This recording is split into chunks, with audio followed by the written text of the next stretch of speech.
You wanted the best. You've got the best podcast. The hottest podcast in the world.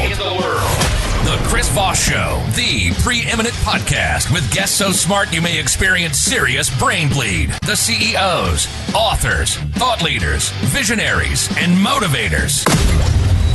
Get ready. Strap yourself in. Keep your hands, arms, and legs inside the vehicle at all times, because you're about to go on a monster education roller coaster with your brain. Now, here's your host, Chris Voss. Hello, this is Voss here. The Chris Voss here with the Chris Voss Show. Welcome to the big show. As always, the Chris Voss Show is a family that loves you, but doesn't judge, at least not as harsh as the rest of the world. As always, the Chris Voss Show. Refer the show to your family, friends, and relatives. Go to goodreads.com/Chris Voss, linkedin.com/Chris Voss, Chris Voss 1 on the TikTokity, and all those crazy places on the internet. Today, amazing young man on the show, Bruce Henderson, joins us. He's the author of the latest book to come out, Midnight Flyboys, the American bomber crews and Allied secret agents who aided the French resistance in World War II, out November 11th, 2025. We're going to get in with him, some of his insights, some of the things he learned, developing a story, and all that good stuff. He's the author of more than 20 nonfiction books, including the #1 New York Times bestseller, and The Sea Will Tell, which was made into a highly rated TV series. His latest book, Sons of Soldiers, the story of untold, story of the Jews who escaped the Nazis and returned with the U.S. Army to fight Hitler, hit the New York Times bestseller list in 2018. He's got several other books that cover military actions and all sorts of stuff that happened. Welcome to the show. How are you, Bruce? Hey, Chris. Thanks. Good to be here. It's good to have you. Give us your .coms. Where do you want people to find you on the interwebs? Yeah, my website, brucehendersonbooks.com. Got more information about this book and my other books as well. So give us a 30,000 overview. What's inside your new book, please? Midnight Flyboys tells the story of what was a top secret operation that began in late 43, about 8 or 9 months before what we now know as D-Day.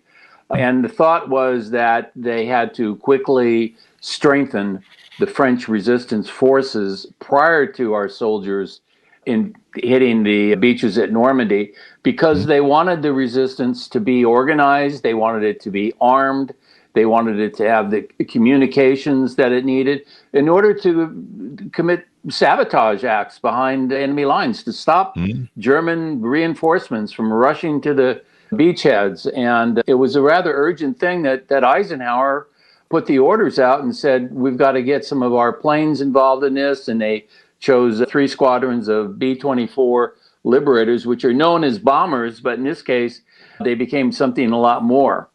And what more did they become?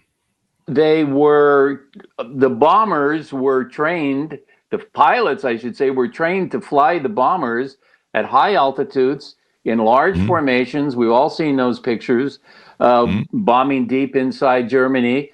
And instead, this mission called for a plane singly, solo missions at nighttime. They painted the planes black to try to keep them from being seen, and went in, had to go very low, 600, 700 feet, to drop the parachutes so they would open, and very slow so the parachutes would open properly over the target area, which was really just a little field in the middle of nowhere that was lit by a couple of lanterns by the partisans who were waiting to get these parachuted supplies. And it was also important to land some more of these Allied agents, many of them British trained, some Americans, OSS. And these folks, men and women, I should say, had the expertise that the resistance people needed. Yeah. And I guess they had weapons and whatever else they needed to create sabotage, huh? Each group, and there were about 100 resistance networks in France. But, from very small to very large, to organized to unorganized. And they had to be pulled together into some kind of a cohesive unit that could operate. The left needed to know what the right was doing. And this was not easy. Some of the resistance folks were communists. Some were anti-communist. Some loved de Gaulle. Some hated de Gaulle. What Eisenhower wanted was everybody pulling in the same direction to support and assist the Allied landings on the coast of France. Ah, we think about Normandy, but we don't hear a lot too much about these secret things. I imagine they kept it a secret, so that people weren't aware of it. Has it been kept a secret this whole time? I mean, you finally uncovered it? It was not declassified for 50 years after the war. And in fact, the reason it was, honestly, I think it was probably overclassified.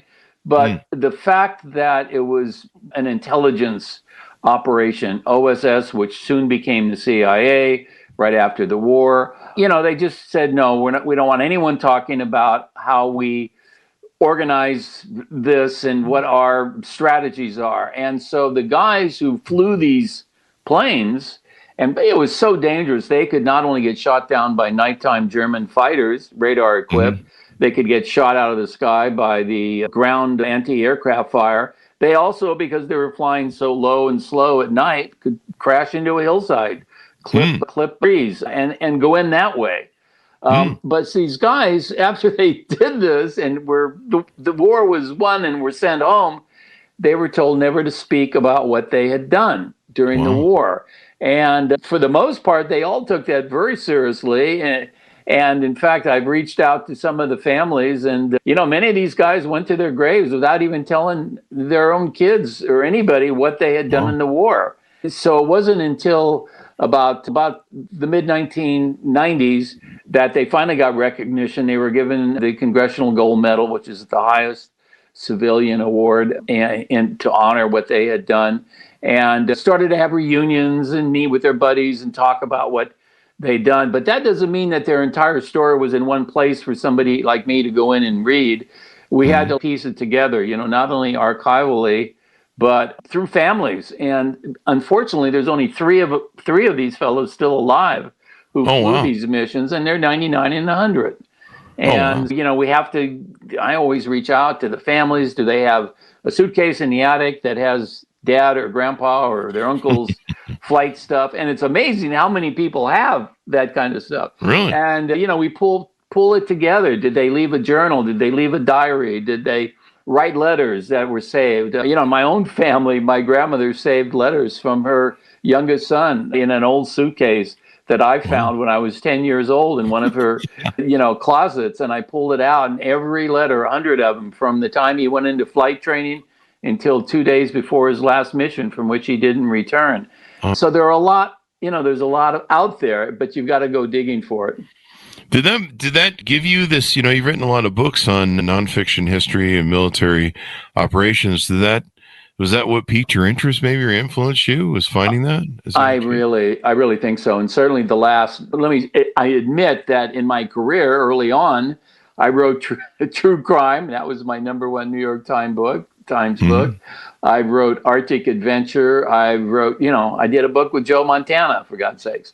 So I was a commercial author, but the last 5 or 6 books I've written are World War II. And I'll tell you, from the first one, I just got into this. There were a lot more of those vets around. Unfortunately, they're really thinning out now, but I just love them. I loved going to their city, spending a few days, breaking bread with them, talking to them. And I just and I'm sure it goes back to that, obsession, or that trying to find out more about this uncle I never knew and what he did in the war. And I think that's really brought me onto the path that I'm at now. And my plan now is to just keep with World War II and keep. And it's the younger generations that are reading it. Obviously, these older folks. I mean, if we just had to sell it to the World War II generation, there wouldn't be that many books sold. But new generations are embracing this history, which is fabulous. Yeah, because there are important lessons here, that they taught us. There's some segments of our society that's embracing the other sides. Yeah, but I mean, the duty, the commitment, the mission. I mean, America was pulling all together in World War II, and I got to say, that's the beauty of it. Is Is it black and white? Is it the good against evil? And yeah, guess the good guys won. Can you imagine what, that globe would have looked like back then if they had lost? I mean, so the fact that they went to war and were willing to do that to defend democracy, I just feel it's a lesson that we should never forget, and it's something we shouldn't let be in vain. Yeah, most definitely. In 1943, this was they were from the OSS, precursor to the CIA. Tell us about that and what that was about. The way that worked was the resistance forces in France all had these radios that were supplied by the OSS and by the British intelligence, and they could get messages on what they needed to London. And at the headquarters of the OSS in London, they would put together, it would be a shopping list. Okay, this group here, 200 miles south of Paris, needs the following: ammunition for these kind of guns, a couple of bicycle tires because their couriers use bicycles and we need to get them that. And so they'd be very specific shopping lists that would then be radioed or sent to the secret airbase in England that these planes flew out of. No other activity was at this airbase. Nobody else was allowed into the base. And they were then loaded into 300, they were steel canisters that could hold 300 pounds of anything, supplies, ammo, bicycle tires, whatever you needed. And each bomber could carry a dozen of these. And they loaded them into that bomber in the bomb bay, just like a rack of bombs.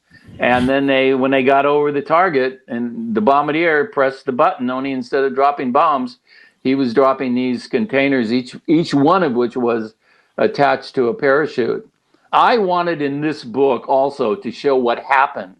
How was that equipment used? And really importantly, what about those 2 or 3 agents that jumped in through the hole in the fuselage of those planes too on those dark nights? Where did they go? What were their fates? What did they do? And I follow several of them. Yeah, and I mean, there's a lot that can happen on a night drop like that. You can fall into a tree. You can get seen by the enemy. It's quite the little effort there. And I love the fact that a good number of these agents were women, and it's difficult in World War II stories, honestly, to get that many women characters involved because they weren't generally combatants like they are today. And, we end up being with them at home and writing letters, and that's all right. That's important too. But I love the fact that the British and American intelligence services understood there was a real value in getting women agents on the ground there, because a woman on a bicycle alone going from this village to that village carrying a secret message was, on the surface at least, less suspicious to the German soldiers that were than a guy or 2 guys would have been. And they usually didn't search them for a pass, do you have a pass or do you not have a pass? And so the women were, and they were just as brave. They were in there in the fighting as well. One of them I cover, a woman named Nancy Wake, and one of the partisans she fought with later said that she was the most feminine woman I'd ever met. And then when the fighting started, she fought like 5 men. Wow. Women were in World War II a bit of a not only a distraction, but they got a pass. We've had some authors on that talked about the Jewish slums in Poland and stuff like that, and the Jewish women would kind of flirt with the guards who would contain the slum, and they would be let out, and they would go do excursions, missions, sometimes assassinations, sometimes activities of blowing stuff up, getting food, getting guns. And sometimes they would bring contraband back to the Jewish slums. And by flirting with the guards would, oh, do you want me to carry that for you? And they're literally carrying bags of guns. I know, that's it. And that was exactly what these female agents were doing. Very funny. And of course, let's not forget, we had the Voss, the women air service pilots who in the United States were delivering. I mean, they were flying the biggest bombers and the fastest fighters we had for delivering them, but weren't in combat doing it. And that was, that was not their fault. Yeah. Interesting story. How did you find this? What made it appeal to you? What struck you in why this should be written? I never knew. I had never heard of this. I've written, 6 World War II books, and I never heard of this operation. It's amazing that 80 years after that war, we're still, things are popping up that are untold, honestly, never reported. I had a relative of one of the pilots, and it was called Operation Carpetbaggers. One of the carpetbagger pilots who was deceased, but the family found in an attic, in a trunk, some of his stuff, just like I did in my uncle's suitcase. And this relative had read one of my other books and brought it to my attention and said, would I be interested in this? I really piqued my interest.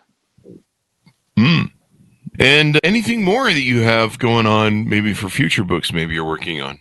I have to tell you, I'm actually looking at doing the book about my uncle and what happened to him. And it turns out I've learned over the years, and I did luckily get into some of the reunions with some of the pilots that flew with him. Unfortunately, they're all gone now. But it was a legendary group of P-51 Mustang pilots flying out of England. They were the first long-range fighters to be able to escort those bombers all the way to Berlin, and they kind of changed the air war in Europe. And I'm planning to take that on for my next book. I'm going from bomber pilots, parachuting supplies and agents, now to fighter pilots. The P-51 was largely responsible for defeating the Luftwaffe in the skies. And I think that'll be an exciting story. That definitely should be exciting. When I was a kid, I used to love the air battles and stuff, and stories of the Red Baron, and all that. And it used to be fun to build the planes, the little biplanes or whatever they were. And I think people are still nostalgic for that time and era, and it was definitely a hell of a time of bravery. I like how I believe you published the book on Veterans Day, right? Yeah, that was really something. I got to say, my publisher a couple of years ago, of course, when I was still working on the book, he said, we could do it on Father's Day or Veterans Day. And I said, let's do Veterans Day. That's homage. That's a good hook. And I've got some things to say about those vets. And by the way, it's a little day late, but happy Veterans Day to every veteran. And I mean, whether you were in a war or not. I served. I was in the Navy, and I'm, always get calls from my buddies wishing me happy Veterans Day. So I say the same to everybody else. Yeah, we had a wonderful young man on the show. He's not quite young, but that's how we roll. On the show yesterday, and he was the first show, and he came in wearing his hat from his service, and I don't know what wars he fought in or whatever, but I don't think he would have been World War II. I should have asked him, but he asked. He goes, it's maybe, but he had 24 years of service. And he asked me, he goes, it's Veterans Day today. You mind if I wear my hat for just the first few minutes of the show, if that's okay? I'm like, sir, you can wear your hat all damn show long if you want. It's not that you were in the right to wear that hat wherever the hell you want. You can keep it on in church as far as I'm concerned. Yeah. It was such a great time. And I mean, I don't know that it was a great time. I mean, there was death and hell and all that goes on during war, but it was such an interesting time to see the bravery coming together as Americans, fighting against a common enemy, recognizing what was evil and wrong in the world. And, I mean, the one thing man can learn from his history is man never learns from his history, and thereby we go round and round, and we really got to knock this shit off. Just seeing people, I mean, embracing Nazism, embracing Germanyism, authoritarianism, fascism is really disturbing to see that. And you're seeing it in open context and communications and chatter with people. In fact, there's a huge civil war in the GOP going on right now in 2025 between the Nazi faction and two other factions inside. And, some feel Trump's not being Nazi enough. It's kind of an interesting thing that's going on in our world. So we'll see how that all turns out. We may get to find out what would have happened if Nazism had invaded and taken over America. But, an earlier book I did was called Sons and Soldiers, and it was about the Ritchie boys. Have you heard of them? No. 60 Minutes picked it up after the book came out. These were a group of German-born Jews who, as boys in the 1930s, their families sent them out. And some of them ended up in England. A lot of them came to the United States and lived with, and some of their families never got out, lived with relatives or whatnot. And then when the war started, they were young men, but they were Germans. Even though they were Jews, they were Germans, and they were considered enemy aliens, and they weren't suited for military service, so the government thought. Then very quickly we got into the war, and we realized we needed guys with the skills of the German language to be able to interrogate and interview prisoners of war that we were taking. So where do we find these guys? Oh, we have them here. We're not using them. So they brought them into a camp. They made them naturalized citizens. They trained them. They put them in the Army, and they sent them out on Ritchie boy teams. It was Camp Ritchie, which is where they were trained in Maryland. And small teams that were attached to even the frontline combat units, because that was really the best place to talk to and get information from a captured prisoner when they're afraid, hungry, not sure what's going to happen to them. And so sitting down, and there were a number of them, this was in 2017, still alive, and I got to go out and talk to them, interview them. And I'm telling you, it was a little scary when I heard what was happening. You know, of course, the parallels with what was happening in Germany in the early mid-30s. I mean, they really thought this was a fad, it would go away. I mean, Germany had a pretty solid republic at the time when Hitler came, and, you know, people just thought, oh, okay, this isn't going to last very long. And how it turned really on a dime so quickly and became this really cancerous, evil empire. Yeah. Anything more we want to tease out about the book before we go? No, I'm good. I think I write narrative nonfiction, and what that means is it reads like a novel, but it's all true. And I think you'll find it action-packed and have some, very colorful characters in it. And they were colorful characters back then. Those people were just salt of the earth. So thank you for sharing your story and their story as well, Bruce. We really appreciate it. Thank you, Chris. Thank you. And where can people find out more about you on the interwebs? BruceHendersonBooks.com. A lot of information on the book and links to buy the book, which is available anywhere books are sold. Folks, order it up wherever books are sold. Midnight Flyboys, the American bomber crews and Allied secret agents who aided the French resistance in World War II. Thanks so much for tuning in. Go to goodreads.com/Chris Voss, LinkedIn.com/Chris Voss, Chris Voss 1 on the TikTok, and all those crazy places on the internet. Be good to each other. Stay safe. We'll see you guys next time. And that should have us out. Great show, Bruce.